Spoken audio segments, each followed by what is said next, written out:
Hello everyone, this is my second video on motor system examination. I have already explained in the first part how to assess the posture, bulk and the tone of the muscle. In this video, I will tell you the details of muscle power assessment. So we have to assess the power of the neck muscle, upper limbs muscle, thorax, abdomen and spinal muscle, and then lower limbs muscle.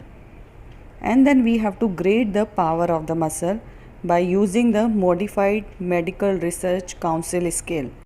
In this we grade the power from 0 to 5. We label the 0 when there is no movement. Grade 1 when only flicker movements are either seen or feel. Grade 2 when child is able to move the limb when the gravity is eliminated.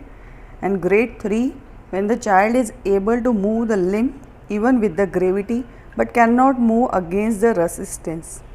And grade 4 when the child is able to move the limb against the gravity and also against some resistance. Grade 4 is further divided into 4 minus, 4 and 4 plus. In 4 minus, when child is able to slightly move the limb against resistance. 4 when child is able to move moderately against the resistance, and 4 plus when submaximal movements against resistance. And grade 5 is the normal power. Ideally in the power assessment we should assess the power of individual muscle and then we have to grade it according to the MRC scale, but practically it is not possible to assess the individual muscle power. So in exam we generally assess the movements instead of individual muscle power, but we have to remember the primary action of the major muscle and their nerve supply and also the muscle group which are involved for particular movements.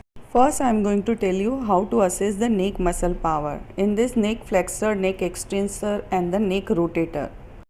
For neck flexor, either in the sitting or supine position, we have to tell the child to touch the chin on chest. If child is able to touch the chin on chest, that means power is 3. Then for against resistance, we have to keep our hand over the forehead and we have to apply the extension force. If child is able to flex the neck, that means power is either 4 or normal 5. And muscle for the neck flexion is sternocleidomastoid muscle supplied by the 11th cranial nerve C1, C2, C3. For neck extensor, in prone position, we have to tell the child to extend the neck.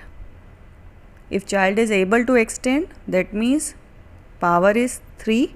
For against resistance, we have to keep our hand over the occiput and we have to apply the force downward, and then we have to tell the child to extend the neck. And the muscle for the neck extensor is trapezius and the paravertebral muscle. Trapezius is supplied by 11th cranial nerve C2, C3 and C4. Neck rotation, child should be in the sitting position. We have to tell the child to turn the neck left and right. And for against resistance, we have to keep our hand over the jaw or over the face and we have to apply the pressure opposite side and we have to tell the child to turn the neck. And neck rotator muscles are contralateral sternocleidomastoid muscle and the ipsilateral trapezius and splenius capitis muscle. This is the neck muscle power assessment. In next few videos, I will show you how to assess the power of upper limb, lower limb, trunk and the spine. Thank you so much.